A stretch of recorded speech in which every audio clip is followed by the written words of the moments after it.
Kung kayo ba tatanungin bilang kabataan, anong maalala nyo? Kung kabataan daw ang hahatol sa naging pamamalakad ng Administrasyong Aquino sa huling 5 taon, bagsak na marka ang ibibigay nila rito. Napakaraming problema raw kasi ang hindi pa rin nasosolusyonan. Tulad ko po, operator po ako. Hindi sa company po.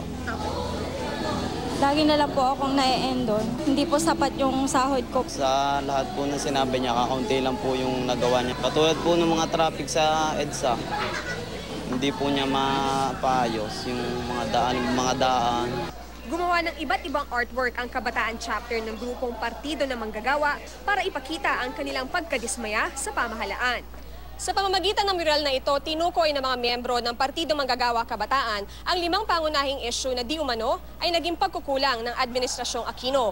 Kabilang dyan ang suliranin sa kalikasan, ang di matapos-tapos na problema pagdating sa issue ng transportasyon, ang kawalan ng magandang trabaho at ang problema sa kahirapan at edukasyon. Sa isang symbolic candle lighting, inalala naman ang mga nalagay sa panganib at nasawi habang nagsusumikap magtrabaho para sa kanilang pamilya, partikular ang OFW na si Mary Jane Veloso at ang mga namatay sa Kentex Fire.